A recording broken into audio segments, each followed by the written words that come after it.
Hello, everyone, and welcome to Module 6, PWS Specific Challenges and Solutions. My name is Jennifer Bolander, and I am the PWS USA Special Education Specialist. So, for a student with, for a child with Prader-Willi syndrome, there are some specific challenges that come up in the school setting that are part of the school environment itself. These are just some very basic issues that I'm going to list here. They are not in order of importance. Number one is just an overview, and for most of these things I get into more detail as the presentation goes on, but issues which can generally affect progress at school: behavior, anxiety, fine motor challenges, gross motor challenges, perseveration and/or rigidity, verbal deficits, social skills challenges, processing delays, and untrained staff. And then the list goes on with in more detail or more specificity with each of these particular areas. And as the presentation goes on, each one of these numbered areas I'll go into even more detail with these. And many of you are going to be familiar with these as your children are of an age at this point in their school career to have already seen some difficulties in some of these areas.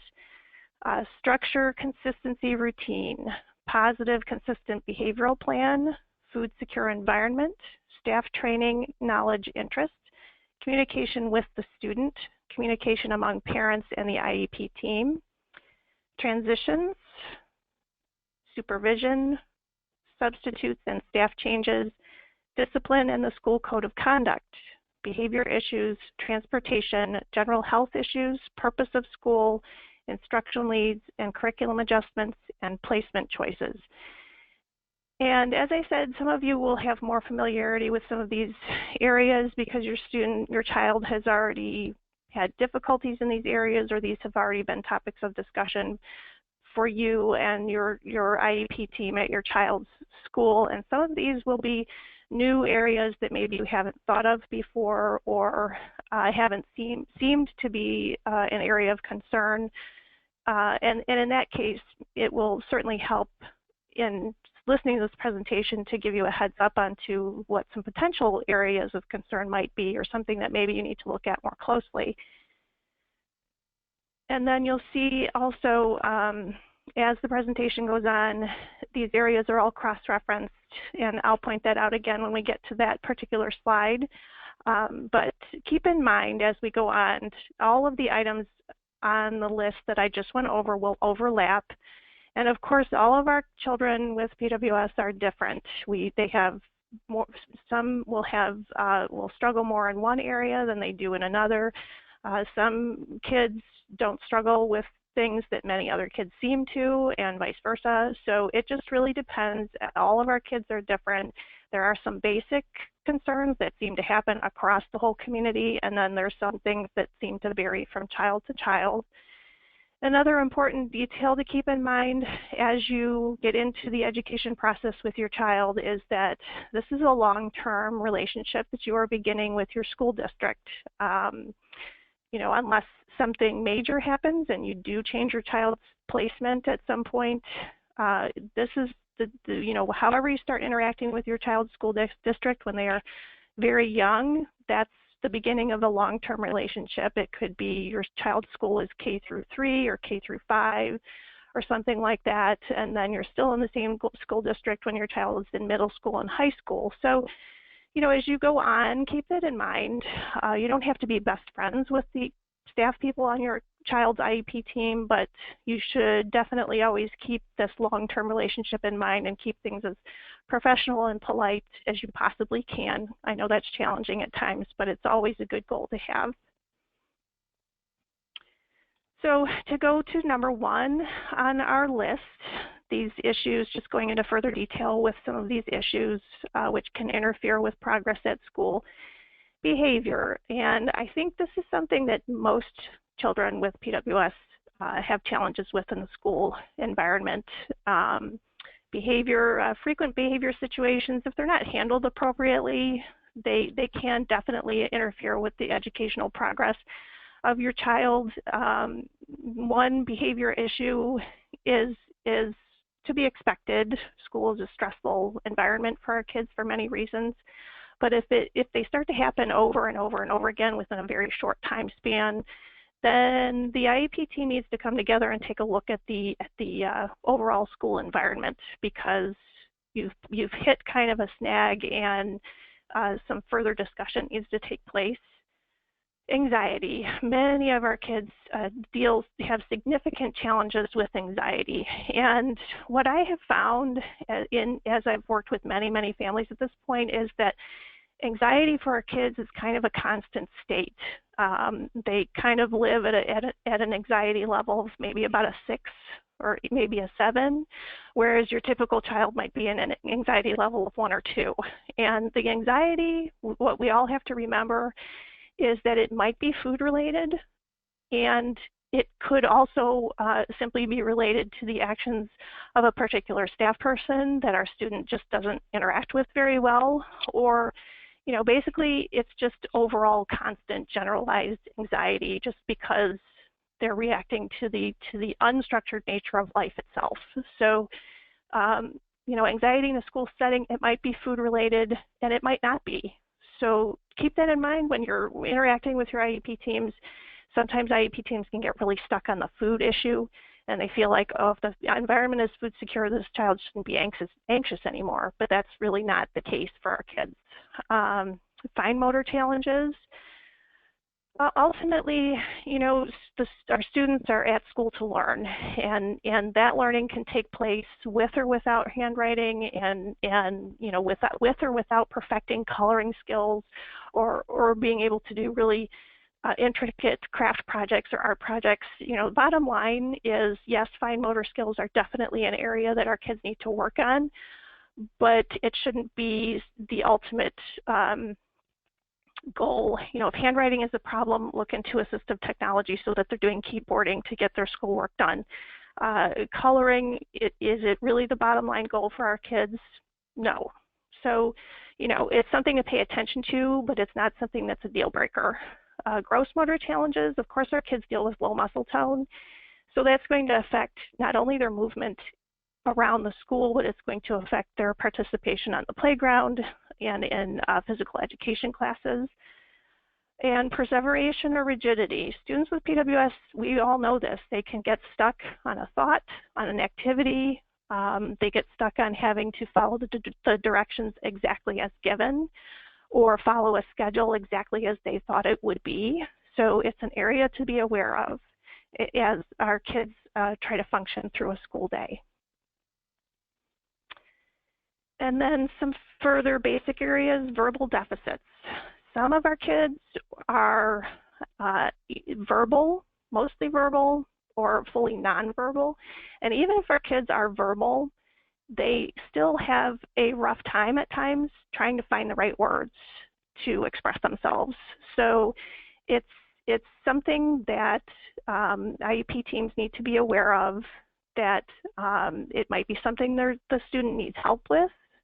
Their speech therapy, it can be helpful, not just for the production of speech, but also in using language, just basic usage of language in order to function and interact with their peers.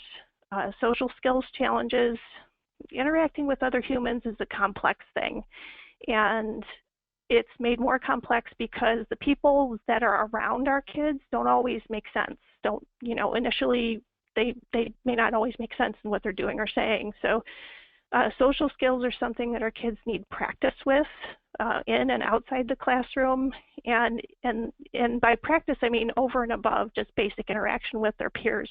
Is something they may actually need a social skills group to work specifically on.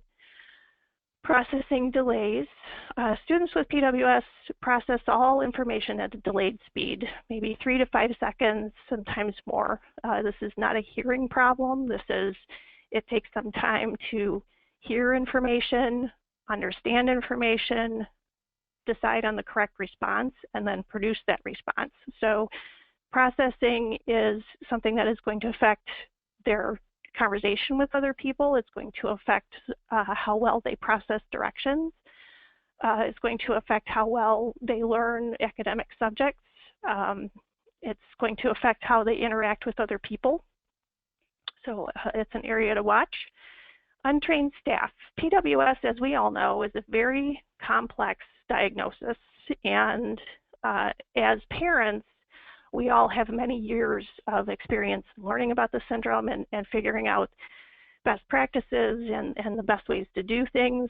The staff for our kids are much less experienced, and sometimes those staff people change from year to year. So, as parents, the best thing to do is to kind of streamline your information that you give about PWS so that you are giving the staff every year a streamlined understanding, at least initially, of, okay, this is the syndrome, this is how it affects my child in the school environment. They don't need to know every last thing about the syndrome, but they do need to have a good understanding of, okay, this is how this affects my child in the school environment. So this is a very big area, as we all know, not just in school, but in life. Our kids, students with PWS, need to have a very solid structure in their school life and their school week. And what this looks like in the school environment itself is as few changes as possible, not just in both in their schedule, their everyday schedule, and also in their staff that are working with them. Everything, as much as possible, should be planned out as much in advance as is possible. I mean, changes always happen, of course, but to the extent that it's possible, the students' activities and classes and programs should be well planned out. And then at the same time, of course, the staff should know what the student's schedule is. But as far as interacting with the student and letting the student know the schedule, only tell that student as much as they need to know for the next day or so. Don't tell them too far ahead of time about something, or you've set up a situation where they're going to stress about it, they're going to get anxious about it, and that's going to interfere with their learning. And then, of course, as I just mentioned, our student with PWS requires consistency not only in their school activities, but also with the staff that work with them.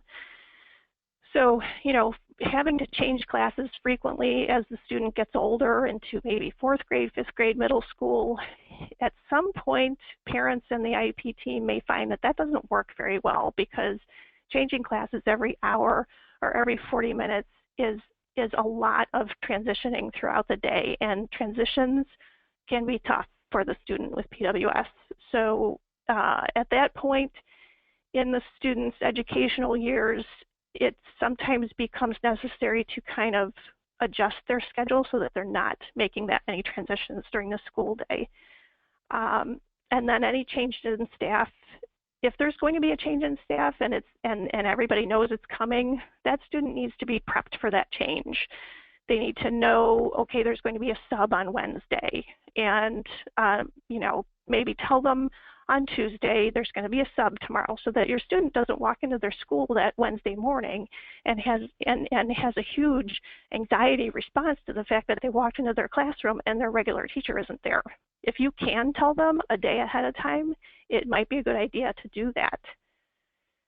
And then, of course, interaction with the student in and of itself should be very structured and consistent, coming from all staff people. It's extremely helpful for every staff person working with a student in a given year to attend a yearly training, maybe in late August or early September, to learn what that consistent treatment looks like for the student with PWS. If there's a behavior plan, that behavior plan should be thoroughly reviewed by everybody who's going to be interacting with that student, from the bus driver to the aide to the aides that might be coming in and out of the classroom, to all the students' teachers, everybody. It's very important because, and it doesn't have to be lengthy either. There's some really basic things that can be conveyed to these folks to say, okay, well, these are the top 3 do's, and these are the top 4 don'ts. So, it doesn't have to go into a great deal of detail about the syndrome itself, but it does help to hit the basics at least. And this kind of feeds into this next item, number 3, positive, consistent behavior plan. When behaviors are becoming more frequent, the student is having increased meltdowns, the student is having shutdown episodes where they might plop down on the floor and refuse to move, the student is having bigger meltdowns where they might be throwing things in the classroom or becoming physically aggressive. It's time to request in writing that something called a functional behavior assessment be done. And I emphasize in writing on this slide as a very important detail, because anytime that you as a parent are requesting that an action be taken on behalf of your child, it's always extremely important to request that in writing, whether that's in a letter that you write, make many copies of, and hand deliver to all of the members of the IEP team, or as an email that you send out to all the members of the IEP team. It's important to do it in writing. If you make a simple passing comment to this teacher or that teacher, it's not as formal or legitimate as putting it in writing, because that person you talk to in the hallway as you're picking your child up from school, they might forget, or they might, be somebody who's not on board with having a functional behavior assessment done, and so maybe they'll take action on it and maybe they won't. Not to say anything bad about school staff people, but people are busy, and school staff people sometimes have 30 or 40 other kids to think about. So the best way to do it is to request in writing that an FBA be done. So then once the FBA is done, the IEP team then meets to discuss the data that is collected and then creates what is called a positive behavior intervention plan. And what the behavior plan is meant to do is to come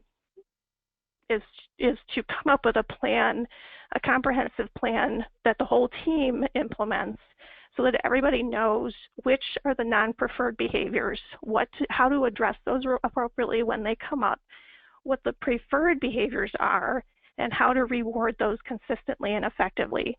Everybody's on the same page knowing what the non-preferred behaviors are. Everybody's on the same page knowing what the preferred behaviors are and what to do in each case when those behaviors come up. Positive behaviors should be enthusiastically acknowledged and praised. And I mean enthusiastically, lots of emotion, lots of smiles, lots of happy faces, lots of happy high fives. And just as an FYI for all the parents and really the school staff that are listening, it is not appropriate or effective for the school to repeatedly send your child home or suspend him or her for disability-related non-preferred behaviors. So what this means is if your student is having multiple meltdowns, and what the school is choosing to do in those scenarios is they call mom or they call dad and say, come pick up your son or daughter. They're having this meltdown. They need to go home. We can't deal with this. This is an appropriate behavior for school. So this is not an appropriate way of dealing with meltdown behavior, and it's ineffective because all that's teaching the student is that this or that behavior allows me to go home and get out of this school environment that I'm finding very stressful right now. Would the student be able to tell you that? No. But what their behavior is telling you is that school is hard for them and they want to get away from it. I'll go into behavior more in a further slide. So number 4, food secure environment. Well, of course, this is the biggest concern for pretty much every child with Prader-Willi syndrome across the board in every school environment, regardless of their grade level or their age.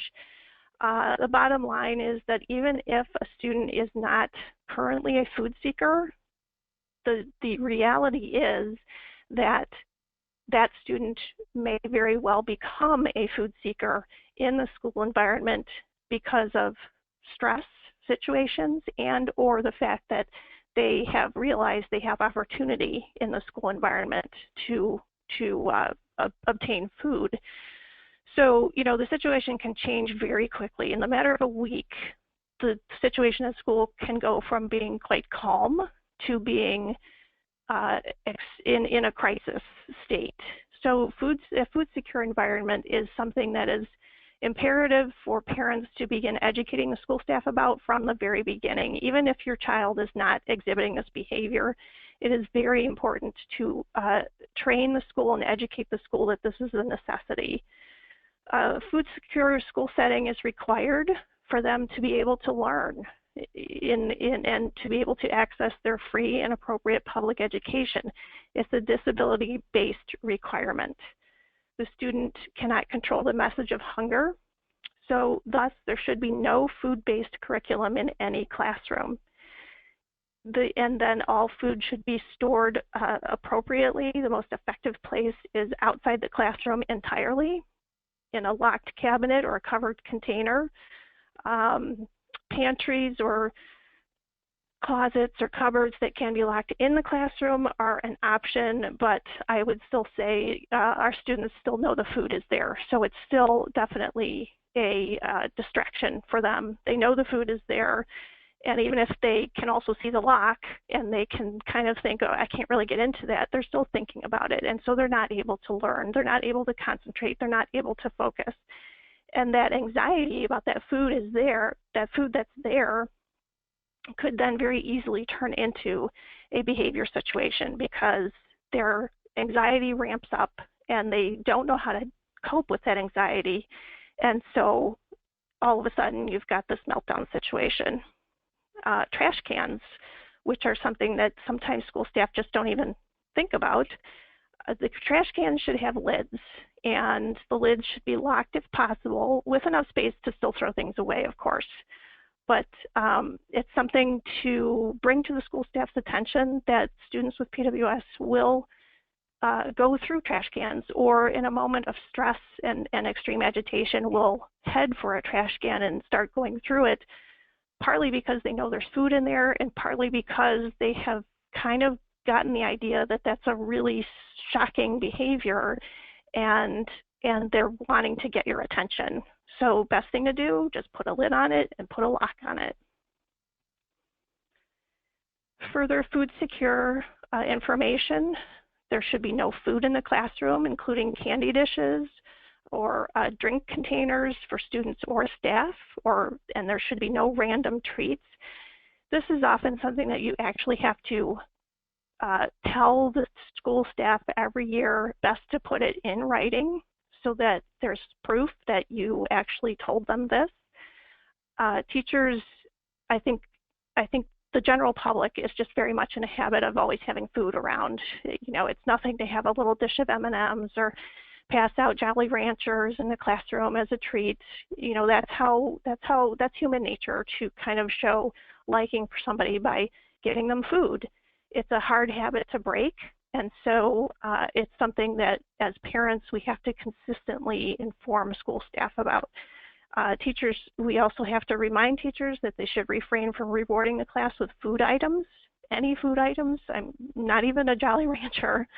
Optional rewards to suggest, which is always good to suggest options, would be extra recess time, extra free time in the classroom, lunch with the teacher, or there's always non-food items that can be used as rewards.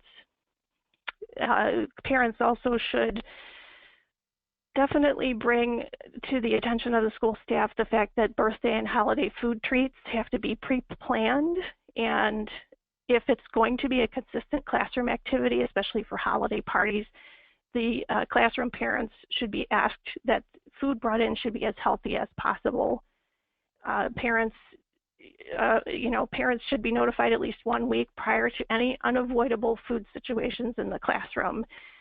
What I have generally stressed with school staffs is that teachers should just avoid food-based curriculum. They shouldn't be using M&Ms to do math or using food to do science projects. If they just get into the habit of avoiding it, it's just much less of a problem.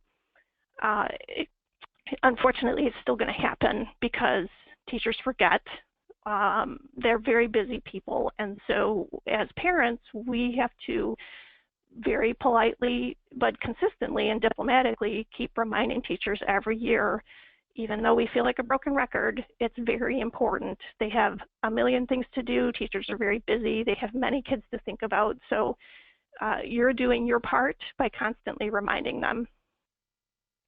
And then it's also good to remind all teachers every year that the student should only eat the food sent from home or food choices which are pre-planned. Some kids are able to utilize the cafeteria food, which is fine, as long as the parent is aware and the parent and the cafeteria staff have worked together so that the cafeteria staff know if the student comes up and asks for seconds, they're really not supposed to have seconds, so don't give that child seconds no matter what they say. It does take some planning, and it does take a level of involvement from the parents to work as much as possible with the school and communicate with them as much as possible so that everybody is on the same page. And then the IEP team as a whole, parents and teachers alike, should assess the entire school building, including the transportation vehicles for food security issues, candy dishes in the main office. Does the school have and enforce the no food policy on school transportation, including the bus drivers? Bus drivers should not be passing out food on the school transportation. Bus drivers shouldn't be keeping food there next to them to eat. Vending machines, some schools have vending machines. That could be a concern. And then the school should arrange for one-to-one supervision, definitely during lunchtime and snack times, so that the student doesn't have any opportunity to access anybody else's food. One-to-one supervision on school transportation is also important for both food security and physical security reasons.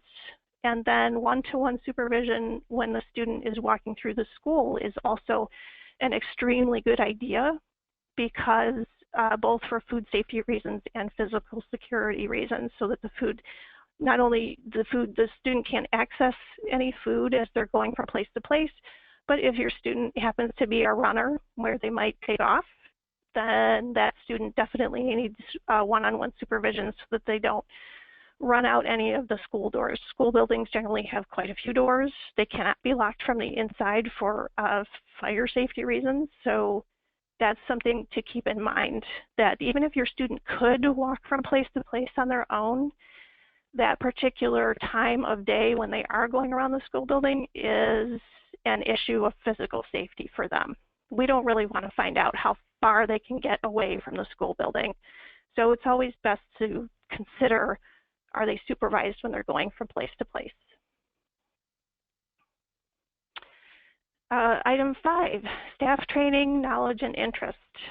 So you can write into the IEP every year in the related services area on the IEP. You can request yearly training for staff.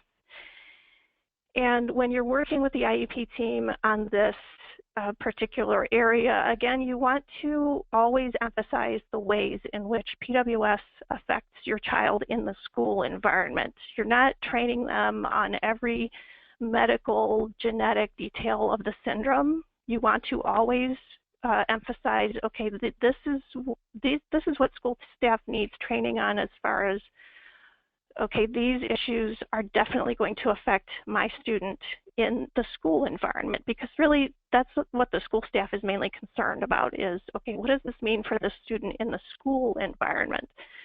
The training can be done by the parent, or it can be done by a PWS professional. Regular training is crucial, as I just said, because the child's teachers and staff are going to change over time. That's why it's important to have this in the IEP every year, because people do change.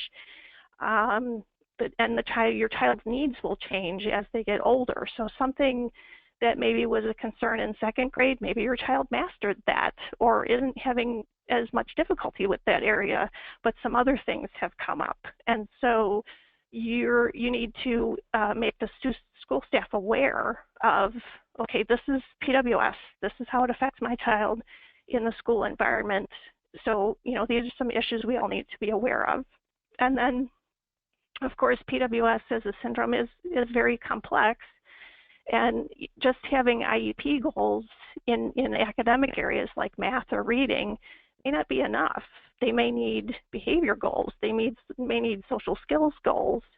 The IEP team may need to address the area of, okay, maybe the general gym class or the phys ed class isn't appropriate for the student anymore. Maybe they need to actually have adaptive physical education because of low muscle tone or social skills issues or slower processing speed. We've all seen gym classes in a general education setting, and that's 30 to 50 kids running like mad all over a gym. You know, the student with PWS, that environment is a little bit hard to process because they may not be able to think fast enough to participate effectively in a regular gym class. And so at that point, you need to start looking at, okay, what's more appropriate for them so that they're still getting physical education, but maybe in an environment where they're actually learning something. And then, you know, staff training is also important because you want the student's day and their interaction with the staff people to be as consistent as possible. The entire IEP team needs to be on the same page as far as these are best practices for the student. And the best way to get everybody on the same page is to do a staff training. Everybody's in the same room. Everybody's covering the same plan. That is the most effective way to make sure that everybody is aware of what needs to be done. Doing it piece by piece or as you pass staff people in the hallways, that's, you know, that works in the moment, but that doesn't make a very comprehensive, consistent environment for your student. Communication with the student. Students with PWS, individuals with PWS, they are always going to be very concrete thinkers. That's a lifelong trait that really doesn't change. And they're always going to have a slow processing speed for all situations and interactions, especially when those are new or unfamiliar to them. So, and abstract concepts in all settings, whether it's reading, math, human behavior, abstract concepts are difficult for individuals with PWS because they are such concrete thinkers. So when they come up against an abstract concept, it's going to take them a little bit longer to process that and understand it. So communication and interactions with the student should always be simple. You should always use very clear language and use as few words as possible. The more you talk to them or the longer you talk to them, they heard maybe the first minute of what you said, and they're still thinking about that first minute. Whereas you're 10 minutes down the road, they aren't listening to you. So you have to keep that in mind when you're speaking with the student. Keep things simple. Use as few words as possible. Wait and see if they understood what you first said. Check for comprehension. Give them a couple seconds to process what you said. That's very important. And then further, if the student has become upset or their behavior is escalating, then my advice is to be quiet. Continuing to talk to them or reason with them is way too much talking. It's too much auditory input, and it will prolong and possibly, most likely, increase the behavior issues that you're seeing. It becomes too much input for them. And the very crucial thing to remember for the student with PWS is that their behavior is communication. When they are having a meltdown, they are communicating something to you. 9 times out of 10, what they're communicating is that their school environment has become a stress trigger for them. And so the best thing to do in that scenario, in that particular time, is to back off and give them space. And if a meltdown is happening, and once it has started, it is very difficult, if not impossible, to stop that. And so sometimes you just have to let them get it out and then help them get to a calm place where they can return to what they were doing. The student will pick up on and mimic your communication demeanor. If you are positive and encouraging, that will help them to feel stable and positive. And if you are angry or hostile or stressed, their anxiety will increase. So keep that in mind as you're interacting with the student. If the student is fully or partially nonverbal, that is a huge part of this. Communication with the student, especially in times of stress or if they're having a behavior situation, that student is not able to talk about what they're feeling. Not only may they may not be able to verbally find the words, but they may not be able to cognitively understand what is happening with them enough that they can actually talk about it. So forcing them to talk about a behavior situation is potentially going to stress them out further.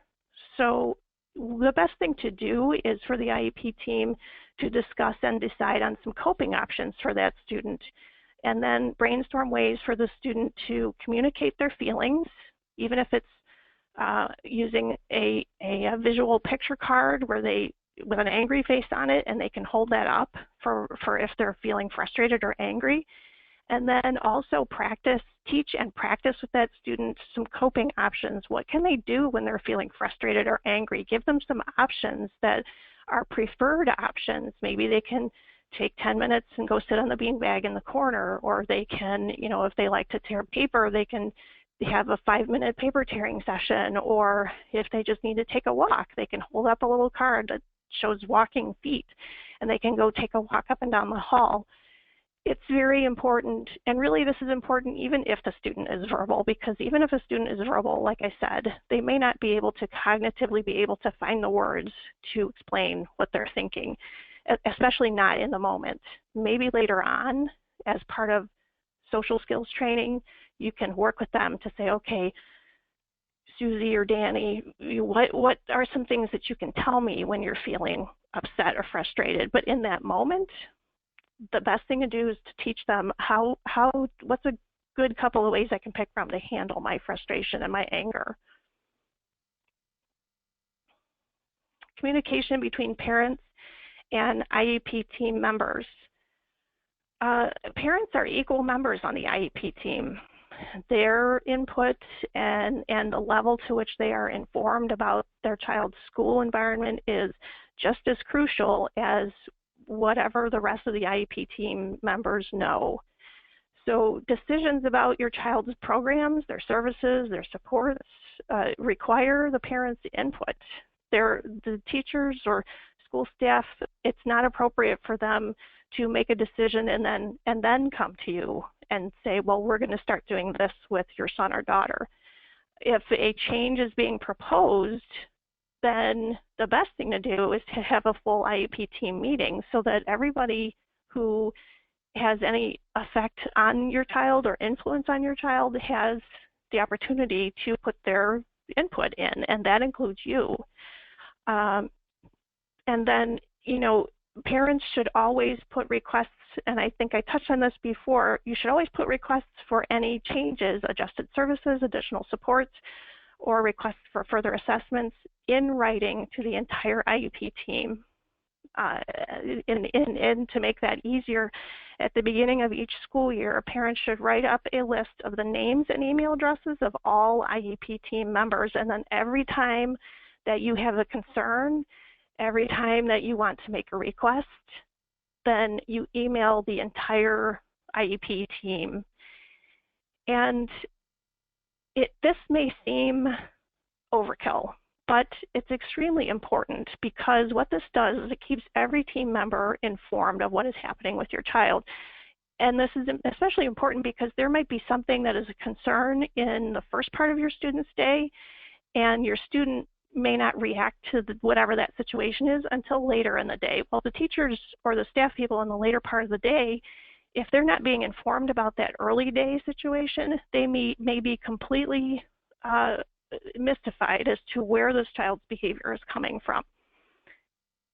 And we all know that our children, being complex kids, they may not react initially to something that happens in the first part of the day, but their anxiety may be such that they do react to it later in the day. And so keeping up that team communication is extremely important. Additionally, because your kids' teachers have an opportunity to chat in the hallway as they're coming and going. And so they do have an opportunity to chat with each other, but you don't have that same opportunity to talk to them. And so being able to email the entire team all at once is a way for you to maintain your place as an integral part of that IEP team. It's extremely important that, you know, when you do call a meeting, everybody's coming to that meeting and everybody is already on the same page. Everybody knows what's going on. It's a much more effective meeting then. And then it's very important to put all of this information in writing, because you want to have a paper documentation of the actions that you took, when you took them, when you informed the school, when you made a certain request, because some requests that you might make do start a clock ticking as far as you've made this request and the school has this much time to respond or act on that request. So it's, you know, it's very important to put your requests in writing. And further information on this particular topic, it is not effective to communicate with any school staff person through text messaging. I know texting is pretty much an automatic thing that we all do these days. It can be very useful, but the thing to keep in mind is that text messaging with one teacher does not keep the entire IEP team informed of issues. And it's also not a formal way of expressing your concerns or making service requests. So, you know, texting with one teacher and saying, well, I think we should do a functional behavior assessment, that teacher may forget. That teacher may drop her phone in the lake and every text message on there could get lost. You know, that teacher, you know, he might remember to forward that request on to the appropriate person, or it may slip his mind. So, you know, texting, there's some very few circumstances where it's useful, but when you are communicating a concern about your child, or you're making a service request or an assessment request or something like that, you need to communicate with the entire IEP team.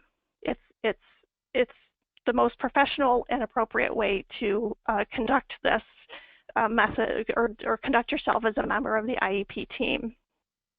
And then texting, you know, with a teacher can also give the false feeling that an issue has been resolved, when that issue, while it may have been resolved in that moment, that issue may pop up again later in the day and have some effect on the student.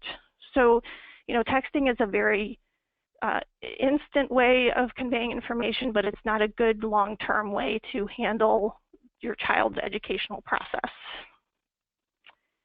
And then you also have to remember that you're building a long-term relationship. And so your communication with the IEP team should be as professional and firm and polite and as possible. You want to keep it to as factual as possible and keep it as business-like as possible. I know that's sometimes hard to do because you're talking about your own child, and that is a very emotional thing to have to think about. Your child may be having bad experiences at school, so that is a very tough thing to do, but the more you do it, the easier it gets. And like I said, you do have to keep that long-term relationship with your school district in mind. And then if you have any questions or concerns about something that a school staff person has said in a conversation or something that's come up in an IEP team meeting, best thing to do, when you're in doubt, ask the school staff for data or state law or school policy to clarify their reasoning. So, you know, if a school person says, well, we just don't do that, that's not our policy, then you do have the option of saying, well, can you show me where in your school policy it says that, so that I can be clear on you know, what the situation is. You don't have to be aggressive about it. Just ask for the information, ask for the facts that they're basing their decision on. Transitions. So in a school environment, of course, it's to be expected that our kids go through many transitions every day. They transition from your car into the school, and then into their classroom, and then maybe to a different classroom, into lunch, back from lunch. So transitions can be challenging in a school environment. partly also because the school environment in and of itself is just a very busy, stimulating place. There's a lot of people, there's a lot of auditory input, there's a lot of visual input. So our kids, partly because they're very concrete thinkers and also because of that delayed processing speed, the transitions can be challenging. And our kids also, as part of their diagnosis, they tend to be sort of obstinate or stubborn. They might get stuck on something. So just some things to keep in mind as far as transitions throughout the day. Rushing a student causes them stress and frustration, and which can then lead to behavior issues. So to transition smoothly between activities and school settings, the student should be prompted 2 minutes ahead, 5 minutes ahead, maybe 10 minutes ahead, whatever they need, that it's almost time to finish up, or do that next section of your paper and then we'll put it away for later, just to kind of give them some cushioning mentally and preparation mentally that, okay, this activity is almost done and my next activity is. It also helps them to know what they're going into, what their next activity is. So, and sometimes our students can become upset when they're not finished with something, and so the best thing to do is to, if that's a regular problem with worksheets then or projects, then set up a place where they know they can put that unfinished bit of work, and then maybe set up a time later in the day when, if they have something that's not done, they can go back to it. So it's kind of a reassurance for them that it's okay, you didn't finish it, but we'll have time later today that we can come back to it. Visual schedules are very important. It helps our students, because they're such concrete thinkers, to have tangible things they can look at so that they know this is the next thing that I'm going to go to. Timers can also be helpful. The caution with timers is that students can sometimes sort of get obsessed with the timer, and they can fixate on the timer instead of doing the work that they're working on. So you have to watch that. It can be a help, but only if it doesn't increase their anxiety.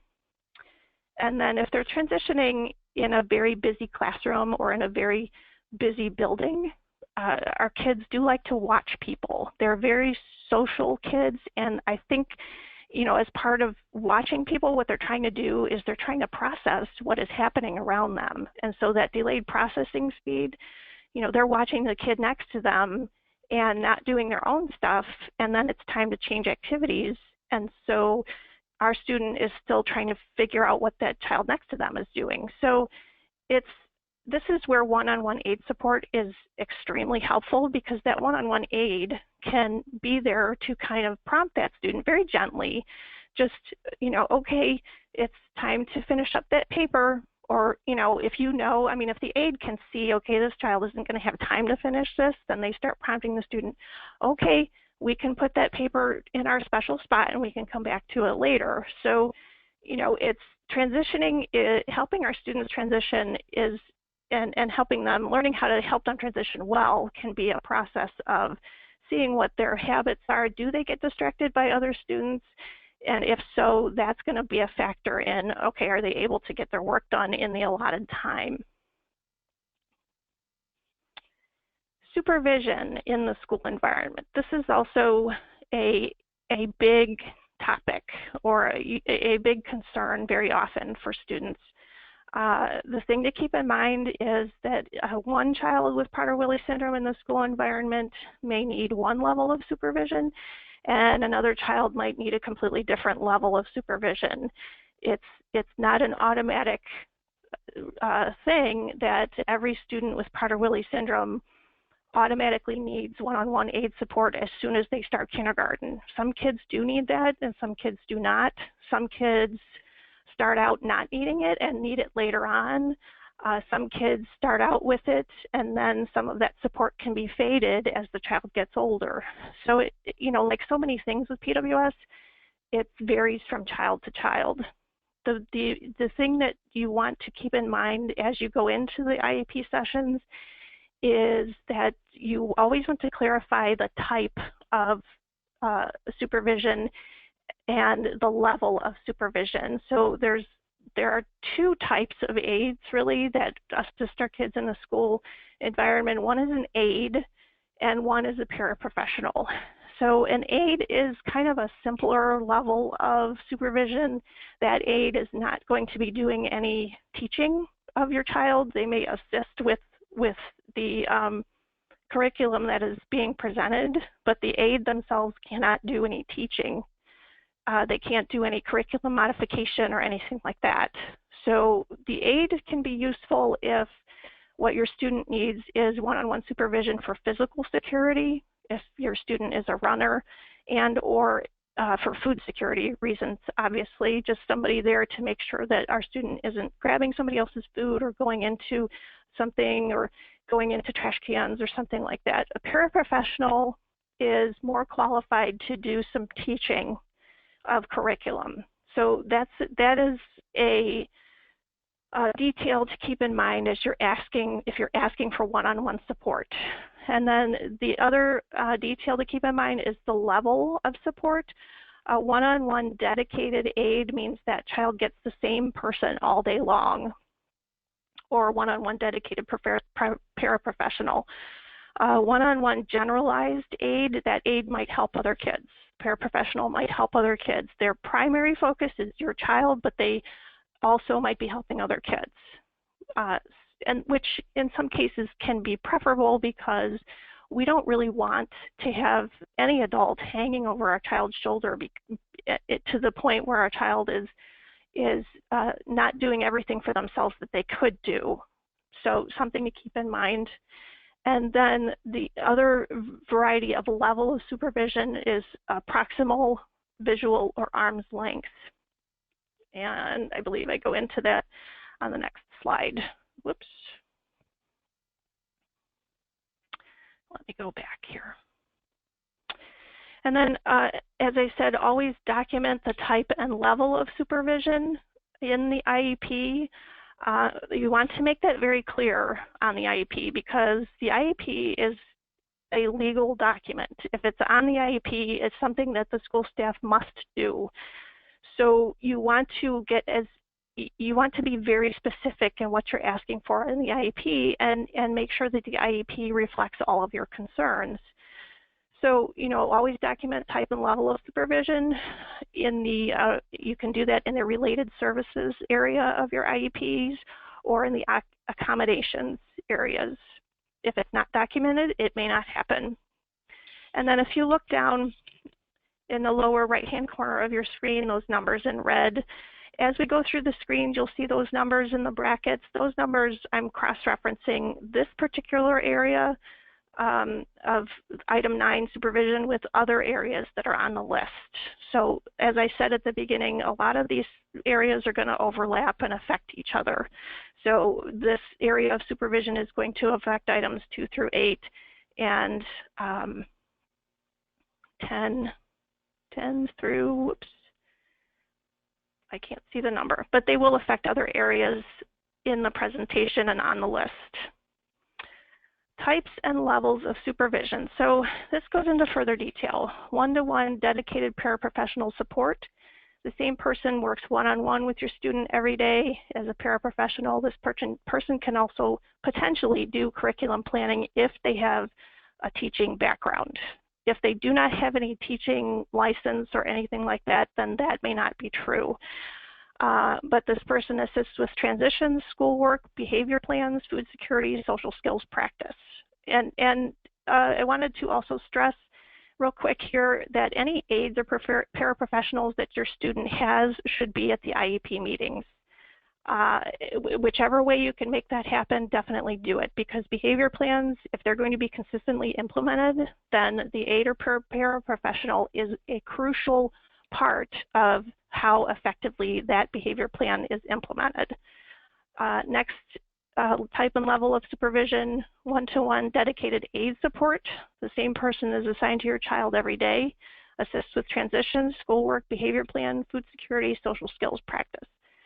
Generalized aid or para support, 1 to 2 aides or paras are in the room with your child in all settings throughout the day. May also assist other children. And then this is kind of the distance of the supervision. Proximal supervision. Supervision happens in the general area of your child, only for transitions and or the general education setting. Generalized assistance in special education classroom, which means they're helping other kids.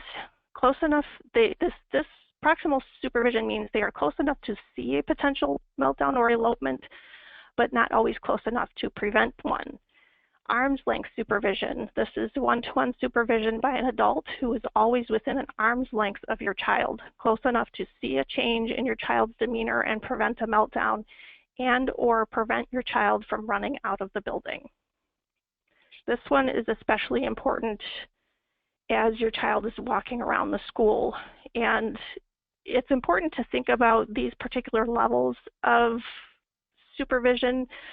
We do want our children to have independence. We do want our kids to become as independent as they can safely be, but that doesn't mean that we can simply send them out into the school building and assume that everything is good, that they're not going to get into food or they're not going to run out the door. I mean, those two areas are always areas of concern, and those really don't change. So the goal is a supervised independence for our kids. Times and places and reasons why supervision might be needed. Going to and home from school, on school transportation, for food security and help with social skills and to prevent bullying. During all transition times at school, throughout the building, for smooth transitions, for food security and stability. Some school buildings you have a large student population, and so transitioning from one class to another is a time of a lot of auditory and visual input and stimulation, and that can be difficult to handle. Supervision is needed throughout the school day, in the building and on school transportation, to consistently implement a positive behavior intervention plan. The behavior intervention plan is that implementation is necessary every moment of every day in the school environment. So it's important for the behavior intervention plan to work is that it's implemented at every opportunity. And teachers aren't with our kids at every opportunity. There's going to be times when they're in their own classroom. So having that paraprofessional or that aide there to implement that plan is going to make that plan work a lot better. Supervision is necessary throughout the school day, in the building and on school transportation, for food security and to prevent running. It is possible and has happened that a student with PWS can exit school transportation when they're not supposed to. So having one-on-one supervision is something that parents should definitely consider for school transportation, not just for food reasons, but also for security. Supervision necessary throughout the school day in all classrooms to help students stay focused on schoolwork and activities, and also to help them interact appropriately with peers. Our kids get very distracted. I mentioned this earlier, that our kids are very social people. They like to look at other people and study them and watch what they're doing, and that can be very distracting if they're trying to get schoolwork done. One-on-one aid support can serve as just as a way of very gently prompting that student to get back to their schoolwork, or we need to be paying attention to this, even if it's just a light touch on the shoulder. Sometimes that can be enough to kind of refocus them on what they're supposed to be doing. And then any other times or places or reasons as needed. There could be something specific to your particular school building that you feel, okay, my student needs one-on-one supervision here. This is an area of concern. It's also worthwhile to discuss or consider that at some point, supervision can be faded in areas or at times of the day when it's, experience has shown it's not as crucial. But at the same time, the IEP team should always be prepared to increase supervision. And this goes back to what I was saying about supervised independence. We definitely want our kids to be able to do what they can do on their own safely. And that is, and when talking about that as an IEP team, it's important to help the IEP team understand that our kids are, generally speaking, always going to need some level of supervision. And so to simply let them go off on their own is potentially a dangerous scenario for them. And it's not something that should be tested in the school environment. Substitutes and staff changes. So life being what it is, our kids are going to have to interact at some point with substitutes. And as we know, our kids' school teachers do change, the staff changes every year, people retire, so on and so forth. So how do we help our kids through that? Because our kids need as much stability and consistency as possible. So what do we do when that consistency doesn't happen? So if you know of a staff change that's coming, either a temporary leave of absence or a permanent change, the school staff should discuss this with the parent ahead of time so that the parent can get a head start on what's the best way to help my child deal with this change. These changes should never be told to the student out of the blue. And this is something that the parent will need to address with the school staff at the beginning of the year. If you know of any changes coming up ahead of time, tell me first so that we can figure out a way to present this to our student in such a way that it doesn't cause a huge anxiety issue or a meltdown in the school. The student should be told about the change only once the team has created a plan for how the student's going to be told and what to do if the student gets upset. Substitute staff, best thing to do is to come up with a PWS cheat sheet for any substitute staff, have that available in every classroom that the student might be in, and also for any aides or paraprofessionals that might have a sub filling in for them at some point, listing basic best practices for a successful school day in that particular classroom. Doesn't have to go into a ton of detail, just enough to cover one day and any potential things that might come up. Remind the substitute staff or let them know that there should be no food in the classroom, that the student is going to need some prompts for transitions. If there's a possibility that your student is going to run, the substitute staff should know that and what to do if that happens. And then the student should be allowed time to process directions and requests. And then, 3 or 4 other things that you can think of that might be specific to your child and your student. And then ask the teacher to keep that someplace where they would also be giving a substitute information for the day or lesson plan for the day. Is the substitute going to see it every time? I hope so. And if not, then you would go from there as far as dealing with any potential situations. But best thing to do is at least to make the effort to make that information available to them.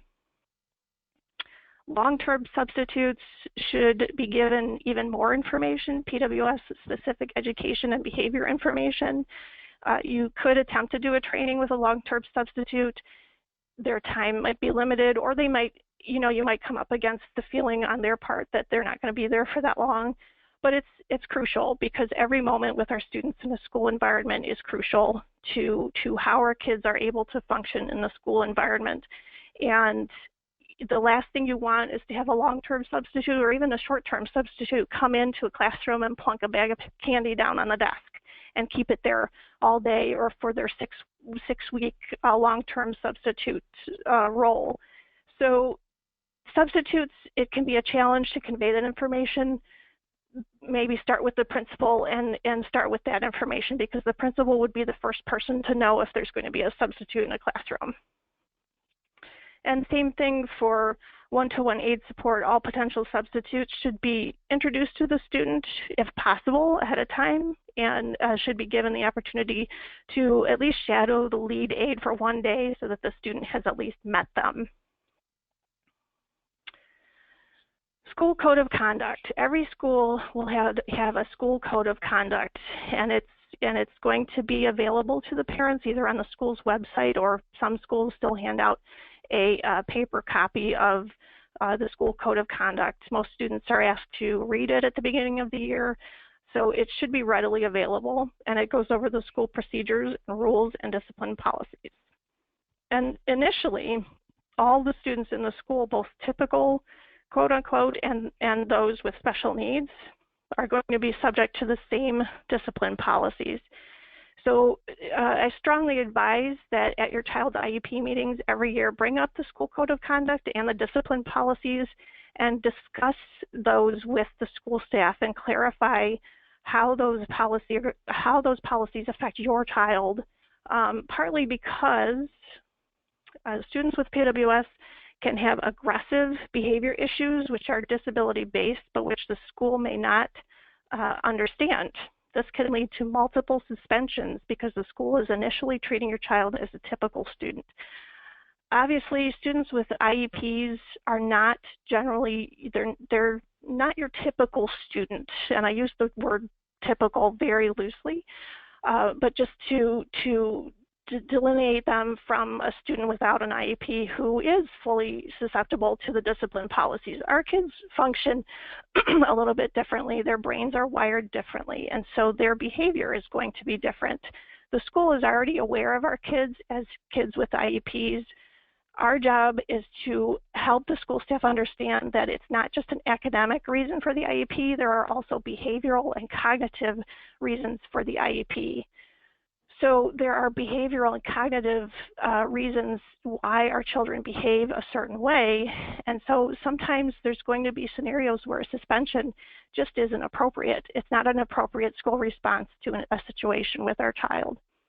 So if your child is being repeatedly suspended, request in writing either a full IEP meeting to discuss behavior issues or a manifestation determination meeting to discuss a specific situation and decide if your child's behavior is a manifestation of their disability. Repeated suspensions or going to pick up your child repeatedly from school only will teach your child that certain behaviors means he or she gets to go home. And if the child's behaviors are happening because of school situations, then it doesn't solve anything to have the child repeatedly be sent home from school. All that results in is that the child is missing out on their education. So this is where the functional behavior assessment comes in. If there are repeated behavior situations happening, the best thing to do is to request an FBA be initiated, and then a behavior intervention plan can be created.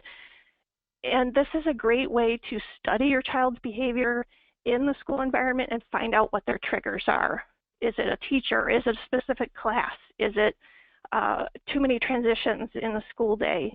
You have to find out, because until you find out, those behaviors are going to continue to happen. And further information on discipline and consequences, it is always inappropriate for any school staff to deny or delay any lunches or snacks from the student with PWS as a consequence or punishment. Any food that is regularly scheduled into your student's day that is completely off the table as far as use as a negotiating tool. Our kids always eat lunch and they always have their snack, unless they're in the middle of a meltdown and they couldn't possibly eat safely. But otherwise, they always get their lunch and they always get their snack. Those should never be used as a negotiating tool.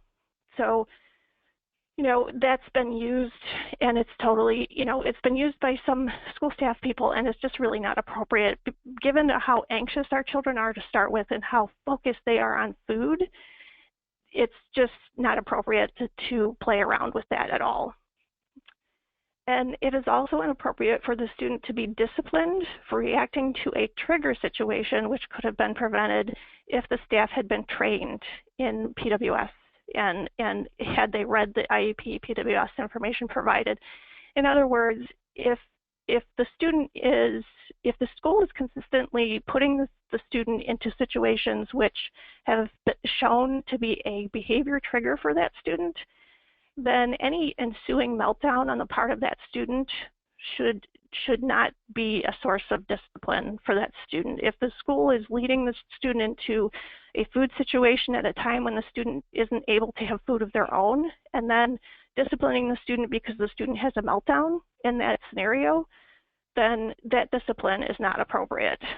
So be very conscious of what you've told the school as far as food situations. This is where assessing the school environment is crucial, and thinking of every possible scenario that you can in the school environment as to where food would become an issue. And just consistently stressing the fact that food is an issue and anxiety is an issue, and those two things combined are definitely an area of concern. It's also important to talk with the IEP team that, we as parents know that actions have consequences, and it is important for our kids, for students with PWS, to learn that actions have consequences. And that, it's also important to talk in the meetings, in our IEP meetings, about the fact that, non-preferred behaviors, we know those are non-preferred. We know that being physically aggressive is not something that our students can repeatedly do without consequences. We don't want them to behave like that. And our saying that is part of the syndrome isn't us also saying, well, it's okay, let him or her get away with that or do that repeatedly. But what it also means is that when we say actions have consequences, we have to make those consequences appropriate and meaningful for the student. Let's see, I'm going to advance this slide real quick. Those consequences have to happen within 24 hours of the behavior. They have to be meaningful to the student. Demerits or multiple day suspensions aren't going to mean much to the student. The typical discipline strategies that a school staff person would use for a general education student, those may not be effective at all for the student with PWS. They just don't think the same way. So the consequences need to be very simple. They need to be meaningful for the student. They need to have a direct connection, either in time or meaning, to the behavior involved. They should happen without excessive talking. Students with PWS have trouble with the abstract thought required by reflecting on the behavior. So asking a student with PWS to sit down and talk about their behavior is generally going to be ineffective. It's not going to net you very much. There are students with PWS really don't like to feel like they're in trouble, and they often don't have the verbal capability to really reflect on their behavior and get into a long conversation about why they did this or that, or it's generally not something that they're going to be really good at. And it also, making them sit down and talk about it is also going to prolong the whole scenario, and you may find it starts another meltdown. So better to give them some time and space. Maybe you'll be able to go over it very simply later, but if not, let it go. And if it's a very serious situation or a very serious behavior, touch on it very lightly and simply, and then let it go. Any consequences should be part of a comprehensive behavioral plan. Consequences shouldn't be random. All the staff should be referring to the same behavioral plan with the same consequences already outlined when they're addressing behavior issues, so that those rewards or consequences are consistent across the student's entire day and with all the staff they're working on. To introduce some new consequence or some new reward, that bounces the student out of the consistent routine that they need and they're used to. So even though, it might be a reward that the staff person thinks is really cool, that student is saying, oh no, this is different. This is a change, I don't like this. And so it's, it has the potential of starting another behavior situation. I'm going to backtrack for 1 second to the previous slide. It's also important that behavior expectations or rewards or consequences are part of the home dynamic as well, so that there is some consistency between home and school in this area. It's part of just, having our kids grow up into as responsible of an adult as they possibly can be. They should understand that actions have consequences no matter where they are. If they're at home, there's consequences there. If they're at school, their actions have consequences there. And so this will keep the school staff from being seen as or being interpreted as mean by our students. That consistency between home and school is part of the overall consistency that our students work best with. So behavior issues. So some possible reasons why behavior issues happen. So this could be, many different things. For some students, it's all of these things. For some students, it's one particular thing. And I'm sure, as parents, they could all think of other things that they know are also possible reasons for behavior issues. If the child's placement is not effective or appropriate, and by placement I mean what school class they're in, or what school building they're in, or what school program they're in, or what classes they take. And then constant generalized anxiety, which I touched on earlier. This anxiety can be food related, but it doesn't have to be. So, constant generalized anxiety, basically our kids are anxious about life in general. And if there's a food component to it in a particular situation, that's going to make it worse. If the child's day is not structured, or if there's little or no predictability, that is going to stress our kids out, and it certainly lays the groundwork for more behavior issues. If there's a change in staff that the student has not been prepared for, if a sub comes in and teachers call in sick at 7 o'clock in the morning. So sometimes there isn't any way to let our kids know that there's a sub. But what we can understand about the student is that subs that are suddenly there without any warning could potentially cause a behavior issue for the student. And so that behavior situation should be, the student shouldn't be punished for that behavior situation. If it happens, it happens. And we can trace it back to there's a sub in the classroom. And so, understanding that ahead of time is a way for the school staff to say, okay, we know why this happened. We'll give the student time to calm down and collect themselves, and we'll try to get on with the rest of the day. Untrained staff. Any staff that comes suddenly into our child's lives in the school environment, and they have no knowledge about PWS, or they've ignored the information given to them about PWS, that is a scenario that could potentially cause behavior issues. If there's food in the area, that's a sure source of a potential behavior issue. If the student is in a highly stimulating, busy environment, they have too much auditory or visual or verbal input. Think of, school buildings in and of themselves are very busy places, lots of people talking, moving, doing things, lots of input. And then, school assemblies are sort of that scenario times 10. So school assemblies might be challenging. They're very loud usually, and there's a lot going on.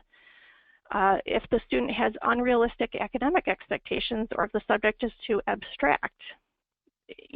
Technically speaking, the least restrictive environment for any special education student is a general education classroom.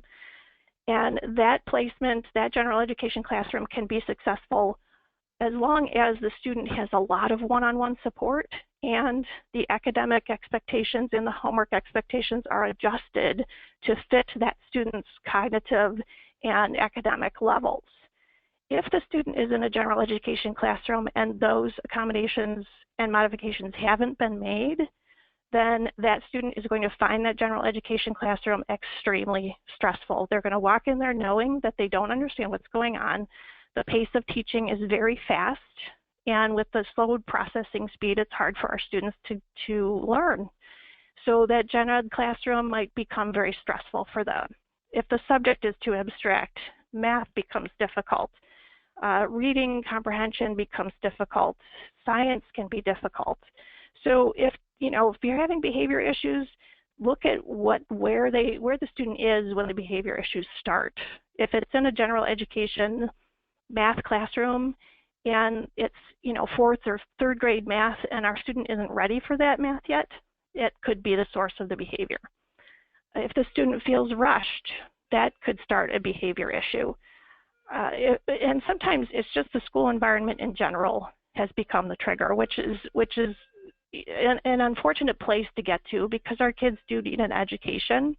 It's something to keep in mind, though, just with schools being very busy places, like I said, and lots of people and input. If the student and the support staff do not interact well, if the student has been assigned an aide or a paraprofessional and they just don't mesh, which is possible, and this can happen even if the aide or the paraprofessional has had plenty of training. Sometimes two personalities just don't mesh very well.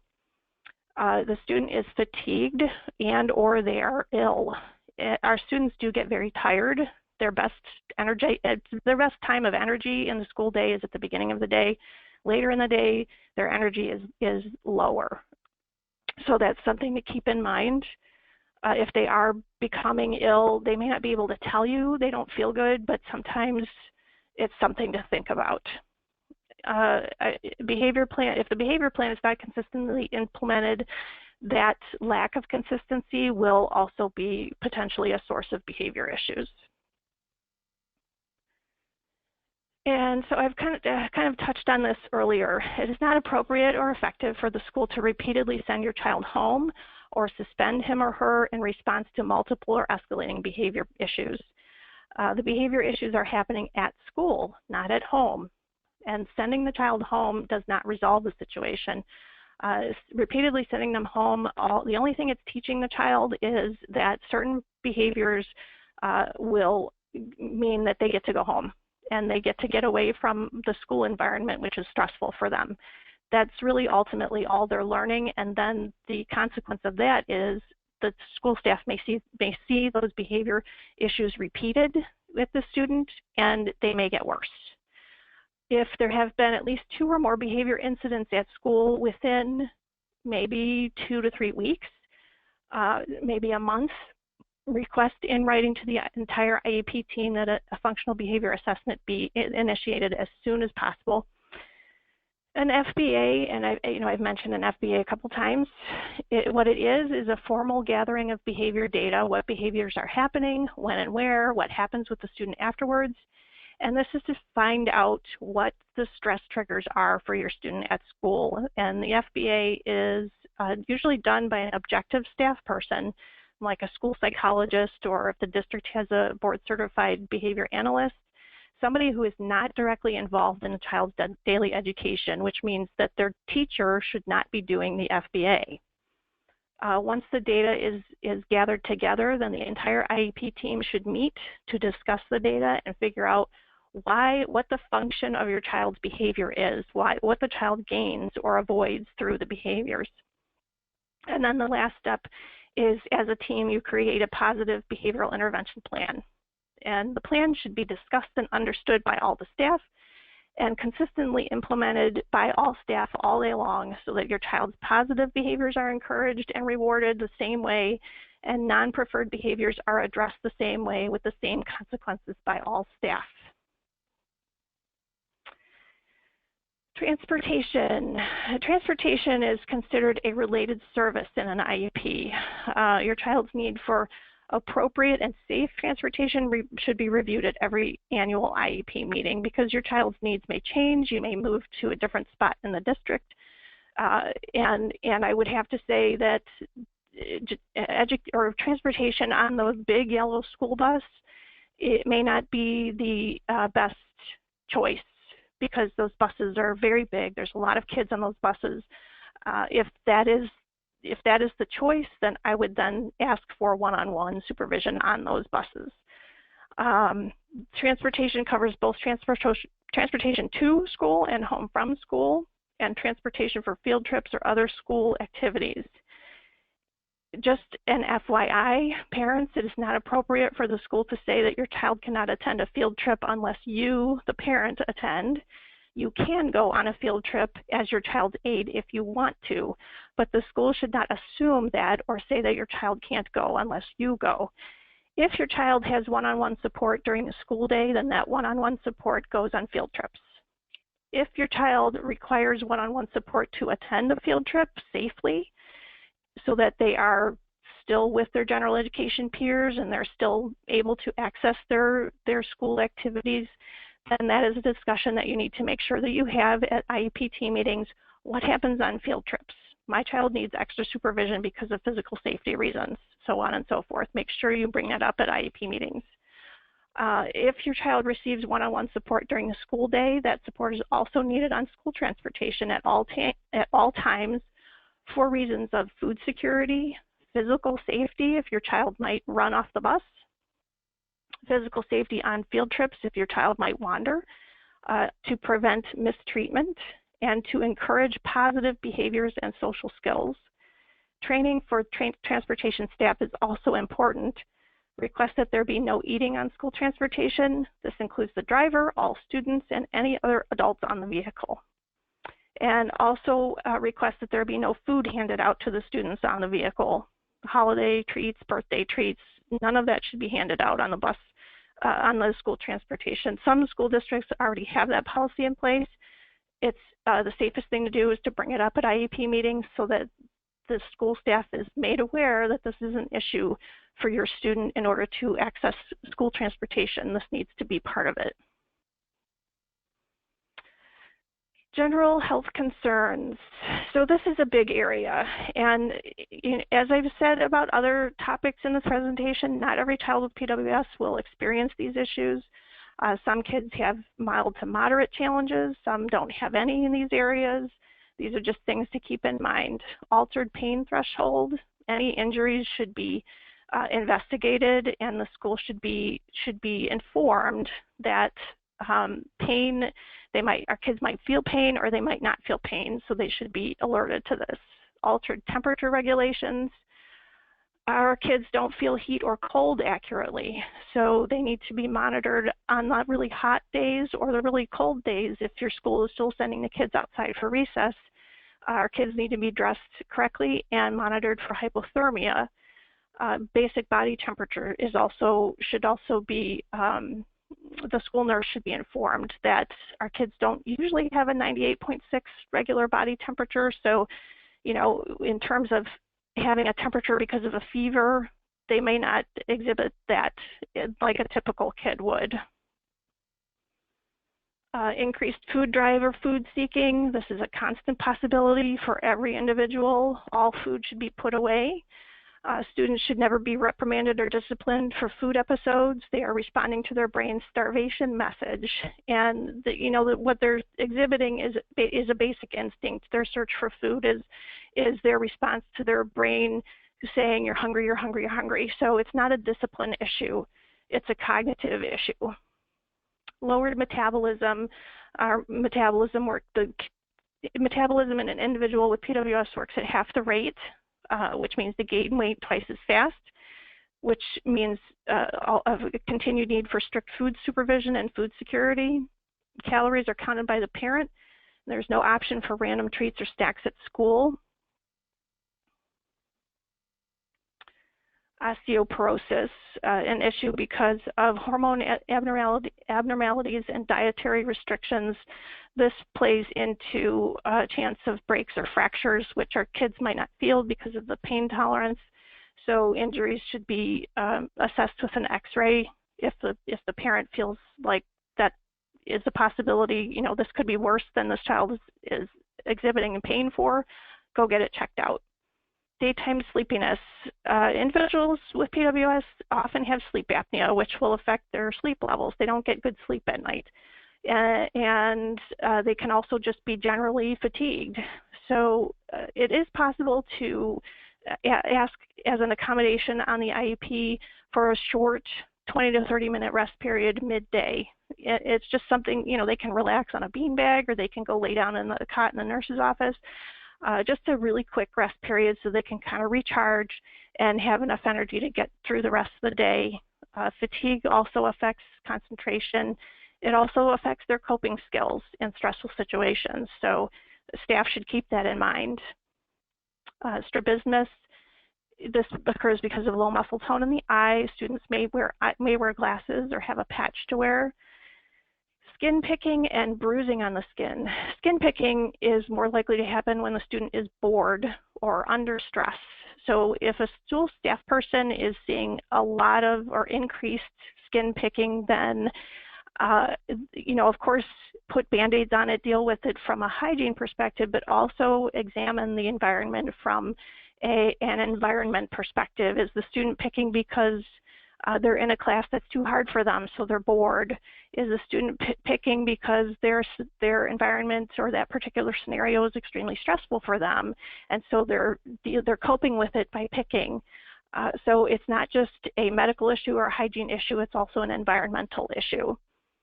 Fidgets can be useful to keep their hands busy.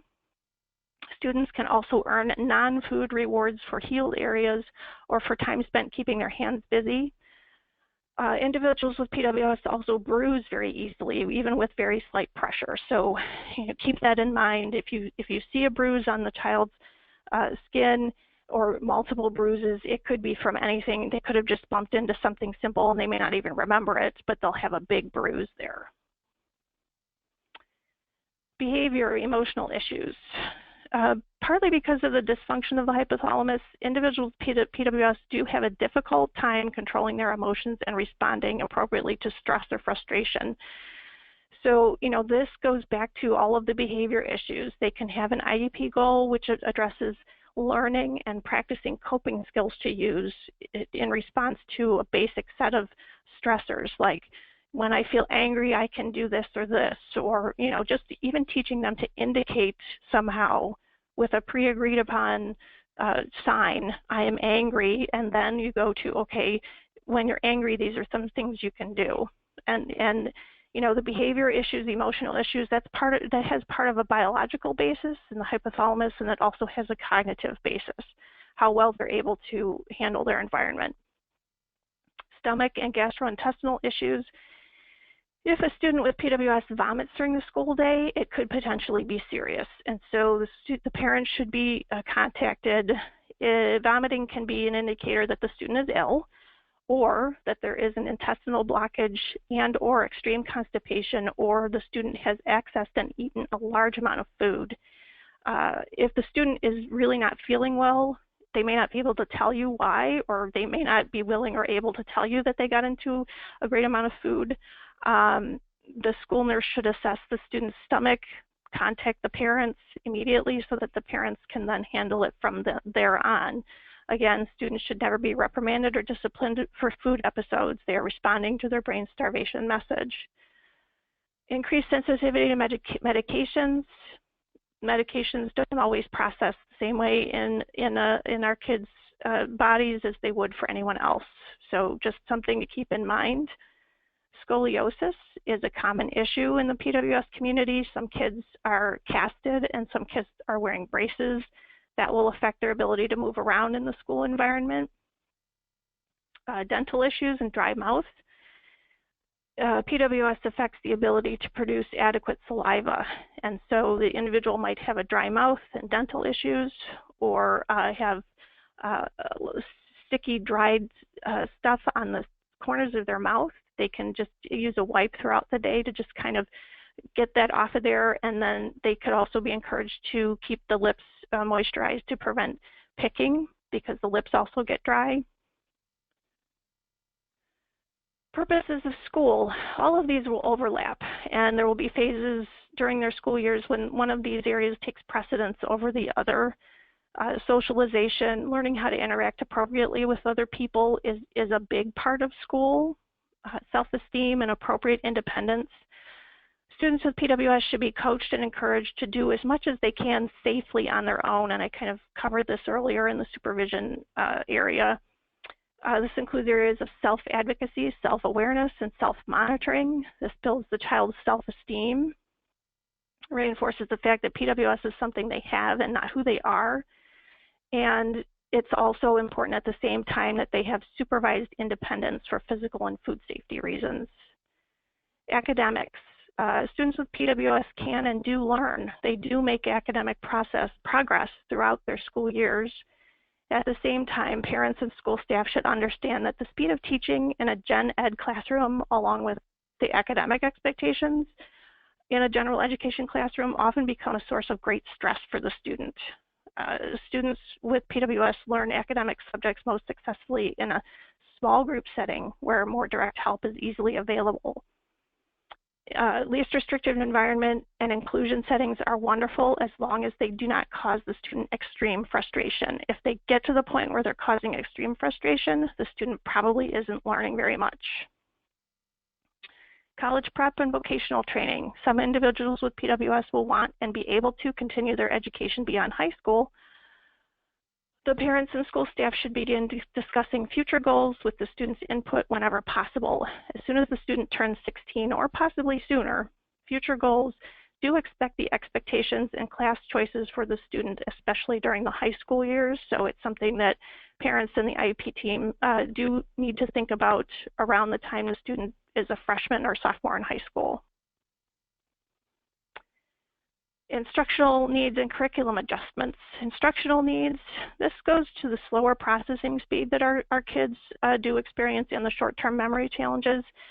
Whatever the student is being asked to learn, whether it's math or reading or science or the alphabet or colors or social skills, they need a lot of repetition and simplification of information and directions, and they need a lot of time to practice those things. Once they get them in their head, they're good. But in order to get to that point, they're going to need a lot of repetition.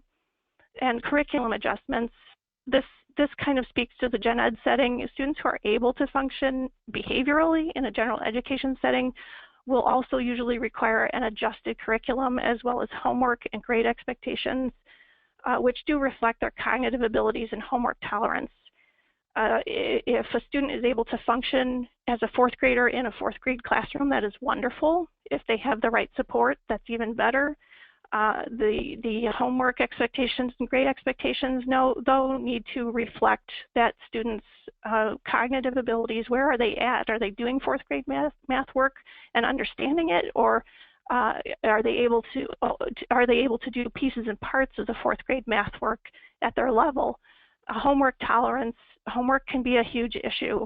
Our kids can do homework, but they might only be able to handle 15 minutes a night, and sometimes homework should not be sent home at all. So if homework is causing your student a great deal of stress, revisit that topic with the IEP team and make adjustments. You can request that no homework be sent home or that homework time be limited to 15 minutes. And finally, placement choices.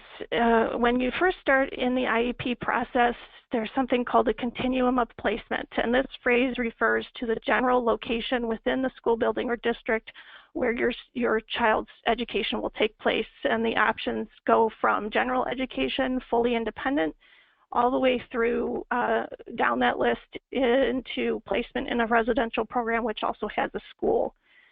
So normally where schools like to start is the general education setting, fully independent, and that can sometimes work in the very early grades, kindergarten, first grade, second grade. Usually what happens by the time the child gets to third or fourth grade, that general education setting, the classes have become bigger, the teachers are a little bit more demanding, not as warm and fuzzy. The coursework, the curriculum has become harder, and so then we start to move down this list, general education with supports. Maybe there's an aide in the room to assist our student. Maybe the student then goes to the next option, which is part of the day in general education and part of the day in special education, which works very well. Maybe they do reading and math in the resource room, and then they do art and gym and lunch with their general education peers. So it's kind of a half and half situation. Some kids learn best if they're in the special education room for the day because the classes are smaller and there's a lot more support. The bottom line is your student learning? Are they making progress? Are they able to function in the school environment? Can they get through the day successfully? If it's the case where the general education setting is being really pushed, but our student is having multiple meltdowns in the general education environment, then the possibility is that that's not the right placement for our student. And this slide just goes into further detail. A general education classroom is also referred to as the least restrictive environment. However, this setting becomes fully ineffective and inappropriate if the speed of teaching is too fast and the teacher refuses to modify. The classroom is too crowded. It's not a food-free environment. Academic or homework expectations are not adjusted or are a constant source of anxiety even with adjustments. And the class remains a stress trigger regardless of adjustments. Like I said, if the student is having repeated escalating meltdowns, the setting may be a trigger and other options must be considered by the IEP team. And if the student is making little or no academic progress, even with one-on-one aid support. So placement is an important topic. And like I said, the bottom line is, is your student learning? Are they making progress? You know, if they're 10 years old, okay, they as a student with PWS, are they doing the same work as their general education 10-year-old peers? Possibly not, but are they making progress in the work that they are able to do? Then that's what's important. So next steps, after learning all of this very important information, what's next? Free resources for each of the training modules are available for download from the PWSA USA website, which is www.pwsausa.org. If you need assistance with a school issue, please contact PWSA USA at 1-800-926-4797 and ask to speak to a family support counselor. If you have questions or comments about this module or the WSEAT in general, please contact Evan Farrar at efarrar@pwsausa.org. No portion of the WSEAT is reproducible without the written permission of PWSA USA and or the presenters of each module. This concludes the webinar. Thank you for attending.